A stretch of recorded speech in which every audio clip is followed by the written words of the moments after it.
Hey, good evening, everybody, and welcome to our show. We call it Tournament Horse Racing. It's brought to you by Broke Guys Handicapping. Here's how it works. We've got four horse players who are going to compete on a weekly basis for prizes, and the analysts will go ahead and make a mythical $2 win place bet on four races tonight. Whoever comes up with the most money, whoever comes up with the best return on investment for this tonight's four-race tournament is the winner of that tournament. We actually keep track throughout the year. So we've got about 10 of these little tournaments that we're going to run together. We ran one last week. We'll have one again next week. And that's how tournament horse racing works. At the end of the 10 tournaments, whoever's got the highest, the most amount of money, whoever's got the highest return on investment, that's the winner of our tournament for that first one. We string together four tournaments throughout the year, and whoever wins at the end of the year is our grand champion. As I said, I've got four analysts who are on the phone here with me or on the video with me, and we're going to go ahead and bring them in before we get started tonight. I'm going to start immediately to my south. This is my good friend, longtime friend, Joe English. Joe, how you doing? He's from Temecula, California. Doing well, Rich. Hope all is well in your world and everybody out there in our viewing audience. Yeah. Thank you, sir. You know what? I'm just going to move a little bit to the north of us, and that's another friend of mine as well. He's actually our newest horse player. He's the newest joining to us here on Broke Guys Handicapping. Stephen Newsom, how are you doing, my friend? Outstanding as always. How about yourself, Rich? Hanging in there. It's Friday, hanging out with my friends. Got to enjoy a little bit of Friday nightlife before I come over to handicap with my good friends. Couldn't be enjoying life any better, I guess I would say, on a Friday night. Yeah. Long time no see. Long Okay. time no see, Steve. Last but not least, we're going to stretch all the way across the country. We're going to change time zones. We're going to change temperatures. It is my good friend Ray Torado. He is in Staten Island, New York. Ray, how's it going, buddy? I'm doing well. Happy Friday, guys.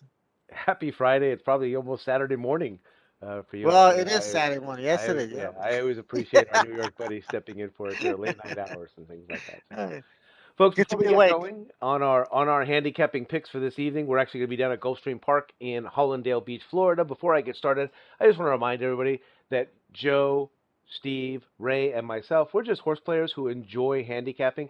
We're not a touting service. We're most certainly not selling our picks. And we recommend that everybody do as we do. Just enjoy the sport of kings as much as you can. And with that, we are going to head down to Gulfstream Park and to Hollandale Beach, Florida. But before I do that, we will take a look back at last week. As I said, we actually kicked off our season just last week, and I will show you what happened last week very quickly. Go ahead and pick this up for you. Chalk and more chalk. And again, we actually didn't go very far because last week we were also down there at Oh, Gulfstream Park in man. Florida. As you see there, I managed to nose out Steve by just about $10. Uh, a couple of wins, or the last three victories. As a matter of fact, the last week's card kind of led what happened tonight. Uh, it was probably one of the chalkiest episodes we've ever had of Three Brocos handicapping, or if you like, tournament horse racing, as we're calling it now. I can't remember the last time we just had four favorites that ran across the board as easily as those four did, but that's exactly what happened down there at Gulfstream Park. I was lucky enough to have those last three and nudged out Steve. This was our very first tournament of the year, so that's exactly what the leaderboard looks like. I get to be in first place at least for another week. And we are staying at Gulfstream Park. It says the Holy Bull and the Claiborne Swale here, but decided to call an audible to make sure that we didn't end up with that same chalky performance. We're actually going to go back with the old traditional pick four. We're just going to go with races 9, 10, 11, and 12. We are going to start off with race number 9. This is a 7 furlong affair. They're going on the main track. Purse is $62,000, which includes $7,000 from the Florida Owners Awards Association.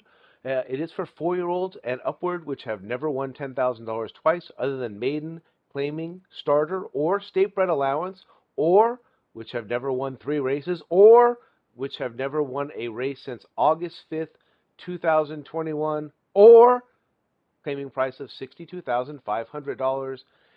Morning line favorite is out there in post number 9. This appears to be a bit of a wide open affair. It is Prevalence, trained by Brendan Walsh and ridden by Tyler Gaffleone, and he is 4-1 on the Gulfstream Park morning line. Joe, we're going to go on order tonight. You actually get first pick on an open board on an open race. Yeah, it looks like there's some prevalence, and There you go. there was another horse elsewhere in the race that Soup and Sandwich, who was in the Triple Crown last year. So it seems like there's a couple of horses that are returning from that um, venture last year in this spot. I went with another one of those, not one of the other two that I first mentioned, but the horse on the not quite the outside, the 12 Candyman Rocket, who's 8-1 on the morning line. He's shown speed in most of his sprint races, actually in most of his races, and his lone appearance here back in January of 2021 was his maiden score by 9.5 lengths. Only time he was on Lasix. He gets Lasix back on today. And the trainer jockey combination of Junior Alvarado and Bill Mott is one we've talked about.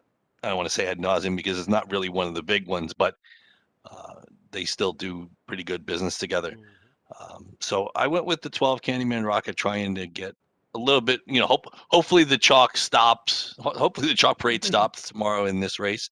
But like Rich says, even with a 4-1 morning line favorite, if that holds, the winner in this race is going to pay double digits. But I'll take twice that at 8-1 with Candyman Rocket if he gets home first. Going all the way out east, Mr. Torado. What do you think? Who do you like here in our opening leg of our pick four sequence? Well, yeah, it is kind of wide open, and a lot of horses returning off of long layoffs. I picked number 9, Prevalence. I didn't realize he was a kind of favorite, but if you go back 1 year ago, he looked like Pegasus. I mean, he was 2 for 2. They all talked about him. He actually was 1-9 in his second race. I mean, they were banging him all over. He looked tremendous. He weakened in the wood. He packed it in the Pat Day Mile, and then he just disappeared. So I don't know what happened to him. I was looking for some news on him, and finally shows up here. He shows up here, and I know he might like the shorter distance, and he's been working bullets, so maybe he's back for 4 years old. Maybe he needs some maturing, some time off. Who knows? But he's back, and I'm hoping he'll bounce back to where he was his first 2 races, and just taking a shot, and he run well. But just he was a factor in his first few races. But maybe like the 2 turns, and turn back to Pat the Kentucky Derby day he ran, and after that he's just out of training. So let's see what happens. I'm hoping he'll give me a good race. All right, over to you, Mr. Newsom. What do you like? Oh, you want my reasoning on this one? Yeah, Yeah. So, always. so, so Rich always told me if there's a horse in the race that has the name War in it, go with it. But then he also said the same thing with Candy. So I was torn there until Joe picked the 12. So I'm going to go with the 7 War Stopper. Of course, it doesn't hurt that Irad Ortiz is on board. Todd Fletcher is the Todd trainer. Fletcher training it. But yeah, I'm going with the War Stopper. And finally, I'm going to chime in. I agree with what Joe said. There were a lot of horses, Joe, that kind of fit that similar profile of, and they came out like gangbusters, right? A couple of these horses were really, I mean, Soup and Sandwich was in the Florida Derby and the Kentucky Derby. And again, I think I picked him in a race once. yeah, Yeah, I, you I did. think Yeah, I was so. gonna Yeah, mention that. I was gonna mention that, Steve. That you had picked Super I don't Sandwich. remember if they won or not. I don't know if it was one they won or yeah. Ray, you caught it right. Prevalence. I think in the Florida Derby picked Super Sandwich. Yeah, I think so. Yeah, Yeah. he's in the Wood Memorial and the Pat Day Mile. Even Yeah. Violent City, as you see here, appeared in the Ghost Sapper. Joe, the horse that you liked, he was also that horse was in the On Sam S. Tampa. Davis, Yeah. the Tampa Bay Derby, and the Wood Memorial. For God's sakes, there were a lot of Yeah. horses that were in very good races that did very well, and then kind of went on the shelf. Hmm. Hang on a second. It's like a reunion. Can I The be reunion of the myself? All the four-year-olds. all the has-beens. Yeah. Yeah, the 4-year-old reunion of 9 winners of. So I did end up on I did take the 8. I decided to go with soup and sandwich. I do like Mark Cassie, Luis Saez, although that's not a very good combination considering they're 0 for 7 together. And this was one of those horses that kind of fit that profile. Came out like gangbusters, right? Won that maiden special event at Gulfstream Park. That's the one lone win that the horse does have at Gulfstream. Came back, won again. And Mark Cassidy put him right up there in the Florida Derby, as you heard. Ray, you're right. Steve did have that horse back last year, and the horse finished second in an 11 horse field at 12 to 1. And then they, God bless them, they tried it in the Kentucky Derby, and brought the horse back 5 months later. This is a little bit of a concern. Took 5 months off, came back and only raced the one time, and then takes 3 more months off. So that is a little bit of a concern. But the workouts all look good here. That last workout in particular there on January the 28th, the horse looks like it's competing well. Obviously had a lot of talent last year to end up in the Kentucky Derby of all races. So I went with the 8 soup and sandwich. Yeah, that was going to be my other choice. I was going to take him again. He didn't have Warren in his name. No, just kidding. 7 and 8. And let me put this here. All right. We're all set, and we are ready to move along, and we are going to be going into race number 10. This race, they're going a mile and a 16th on the turf. It is the Swedish Chant Stakes, Grade 3, purses $100,000. Filly 3-year-olds only, and your morning line favorite is in post number 2, Opalina, trained by Roderick Rodriguez and ridden by Luis Saez. And Ray, you are going to be up first for us here. Opalina is 3 to 1 on the Gulfstream Park morning line, and Mr. Trotter, you're up first. All right. Well, one of those turf races, you have a big field and a lot of choices here. And um, I went with number 4. Help me with this name. Ambituous. Yeah, I had trouble myself. Ambitu. Whatever. We'll let PILO call him. Ambitus?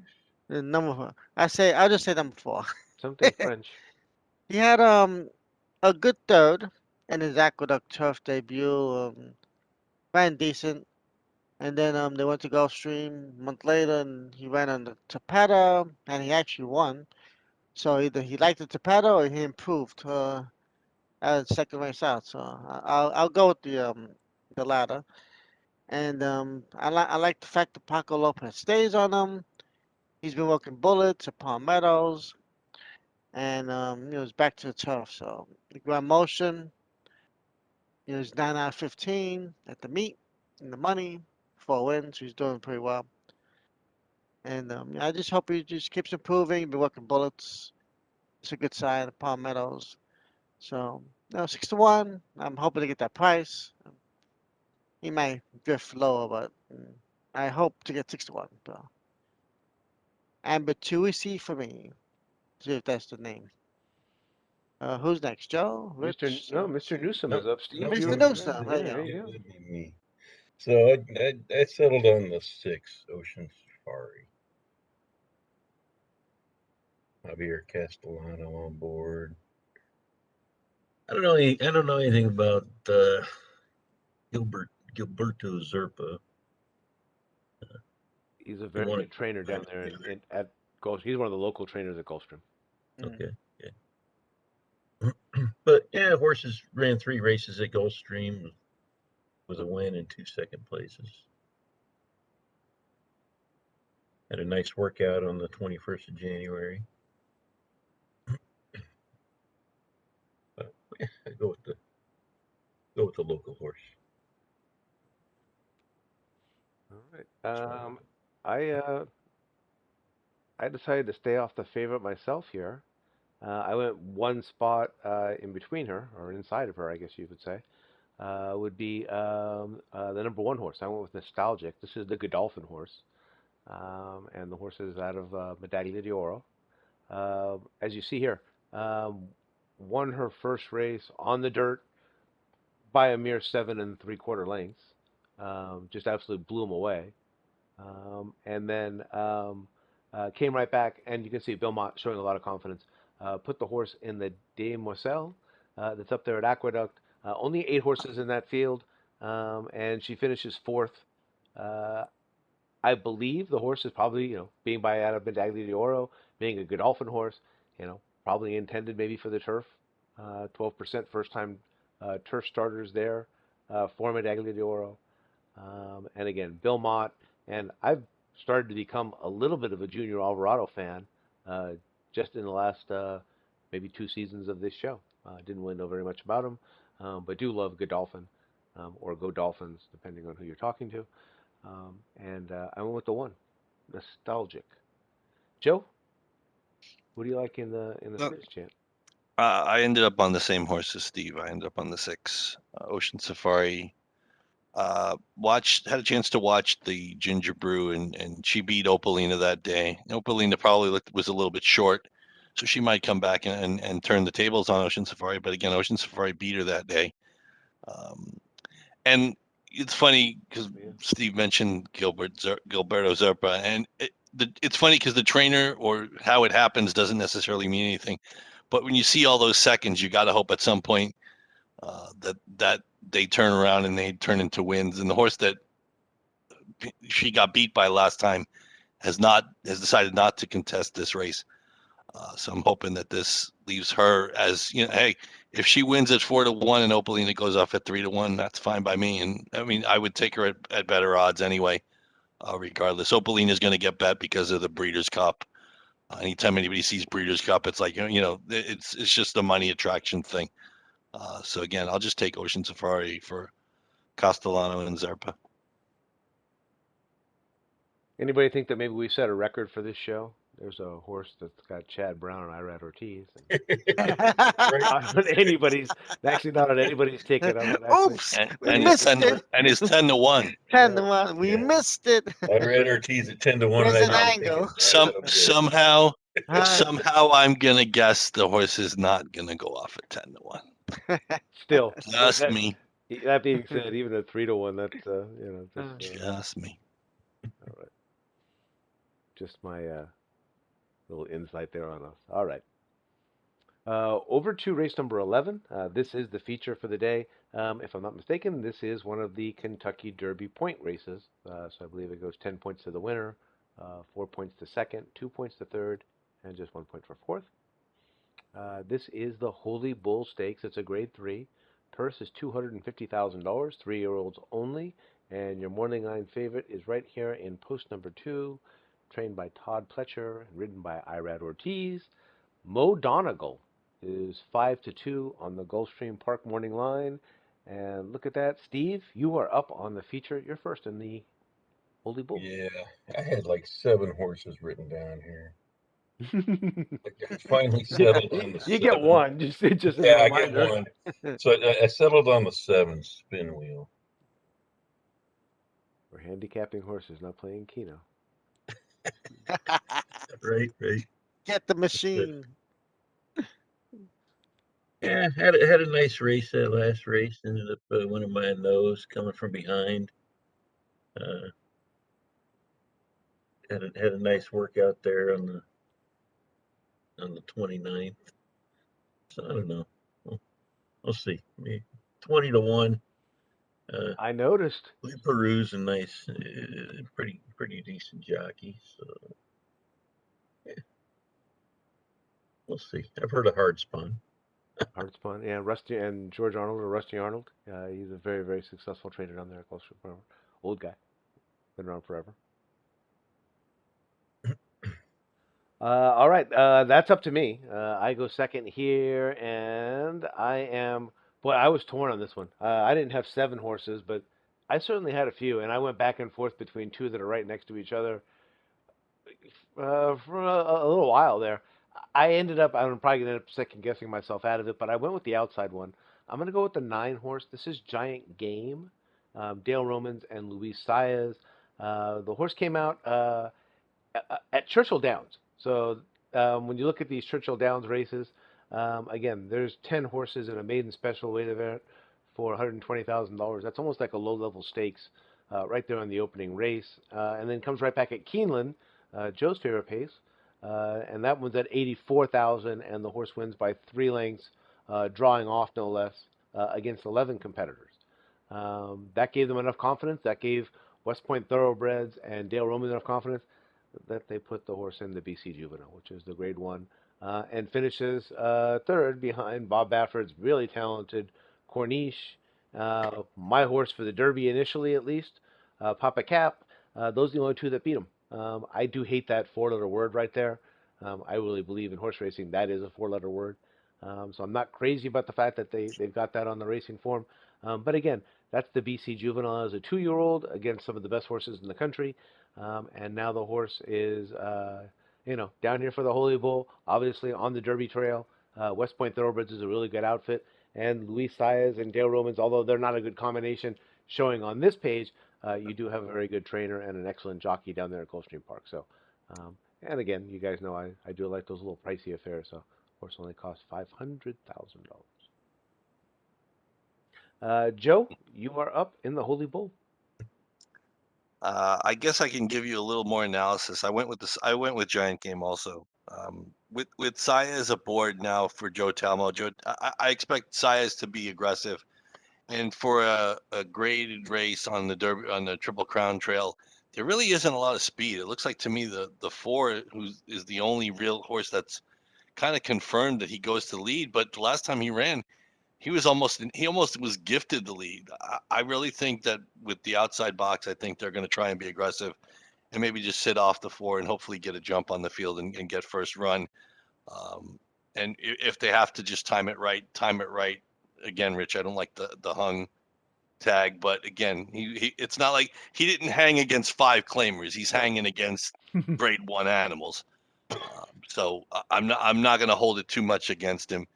And he's got a couple of nice works. The two bullets in January, the 5 furlong bullets. Actually, there's 3 of them consecutively. So I'm guessing he's training pretty well. The only other caveat, and you have to say that about all these races, is that these are preps and these are starting points. So if he's not franked 100% and he hangs again, I mean, that's okay. Just don't make I mean, if you make a habit of it, then it becomes a problem long term.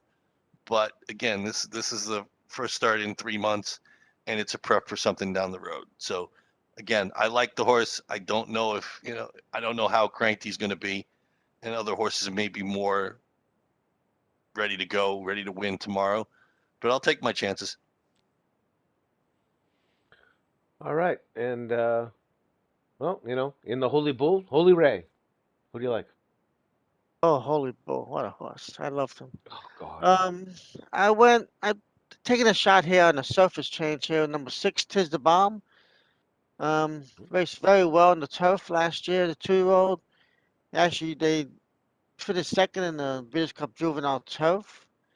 Showed a lot of class there. Won the Bourbon, and but other than that, when he raced in Ellis Park, he won huge. He ran a huge mile, 1 by 14. Against maidens, but still, won a big race. So I think he just got some steps on the dirt there, and I'm hoping he could transfer his form, to the dirt for Triple Crown Run, and he does work out on the dirt, so he has some good workouts there in Gulfstream, 46, 101. So obviously, he's got no problem with that. So I'm hoping, this could be a comeback race for all of these horses, first race of the year for most of them. So I'm hoping he can run well, and I think he's gonna show some speed in this race too. I mean, maybe before the place, and be close to the finish. So I'm going with Tiz the Bomb, and let's see how he runs as they put him now on the dirt to go for the Triple Crown. All right, here we go. Ready for our finale. And As we began, we will finish in the same style here. God bless Gulfstream Park for shaking up their pick four.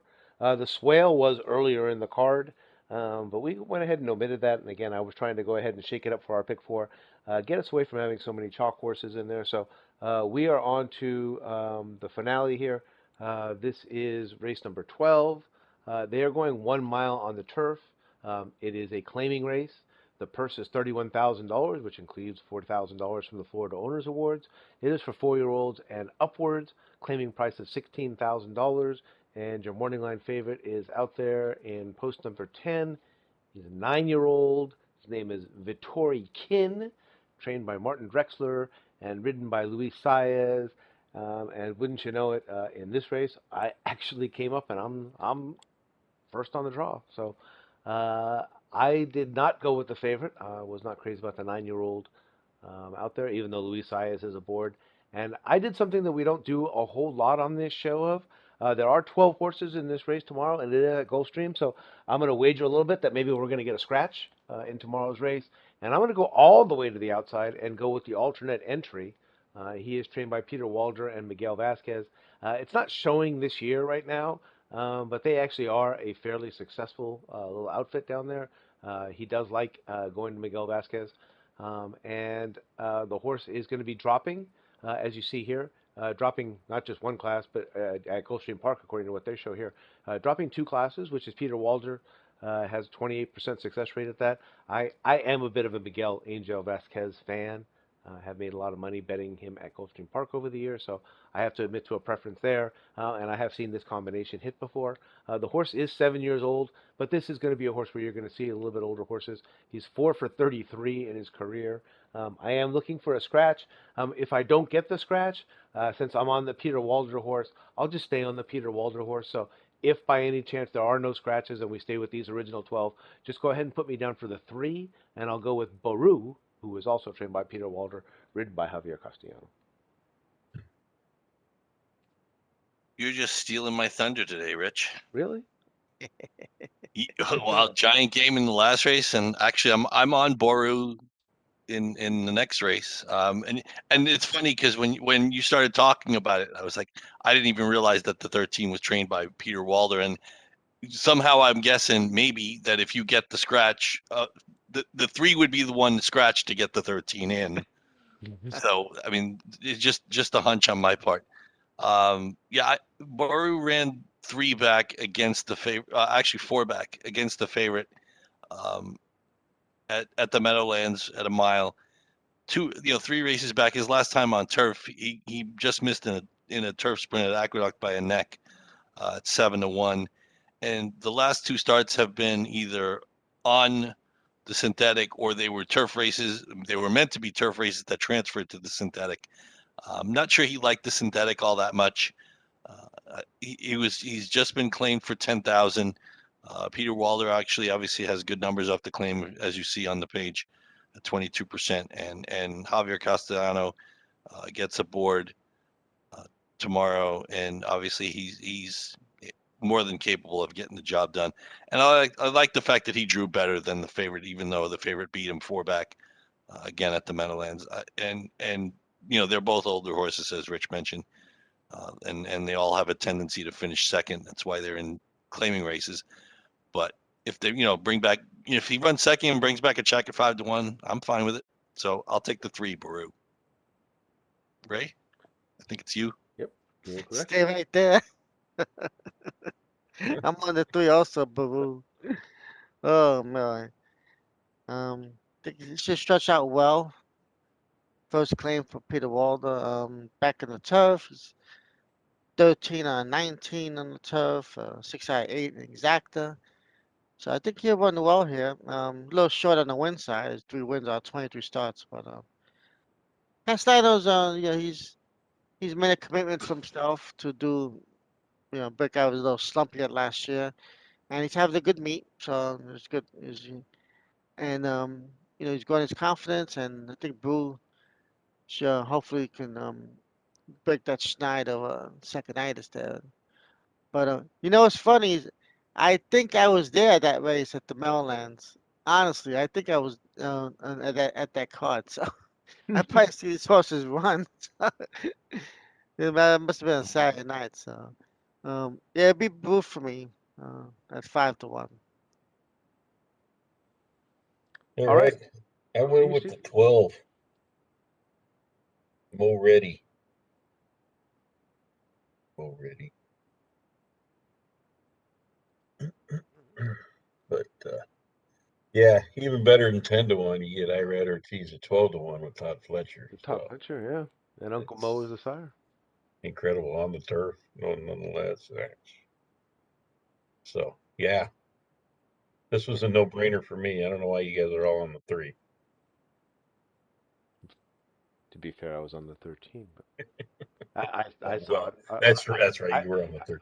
yeah. I saw, first of all, I saw it as well, and I think Joe will probably chime in very quickly here. I know he normally doesn't. But And say you'll there's, never get 12 to there's 1. no way you're getting told one on top pitcher. I rather Rapoli Ortiz, but stable too. Well, Mike Rapoli. well, it's here's stable. part of it is it depends on how the day goes. It's like if you Yeah. see Pletcher has 3 wins and Irad has 4 wins going into that last race, yeah, there's no chance in hell you're getting 12-1.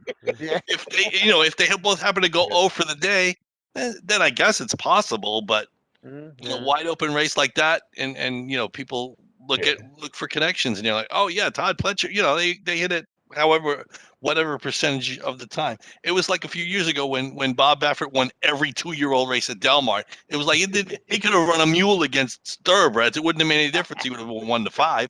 I think he was 9 for 9 at one time. Sometimes it just doesn't matter. 9 for 9, I think, And one time. I'll put mine in that way so that He was you like guys don't. 16 for 18 at some point. Yeah. Oh boy. The 13 has preference over the 3 in this particular instance, so we're Mm. all on the same page. And does that look correct to you guys? Everybody? You got mine right. And 460. Yep, we got mine right. Yep. I did enjoy this Three tonight. scratches, Actually, I'd be I'll be scrambling honest with you. 12. I did find the card the week before for the Pegasus World Cup. Not a very challenging card. It didn't seem like there was much to do there or anything like that. This one I found This one myself was going good, yeah. back and forth, and Steve can vouch for me.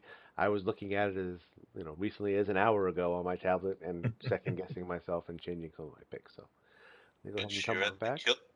Rich, if you're at the kilt looking at your tablet, I'm I have other questions for you. yeah, I'm a true. He was. He was deep. He a was, horse he was player. deep into that thing. Yeah. Yeah. Horse playing is in my blood, Joe. Okay. You're also male, aren't you? Yeah.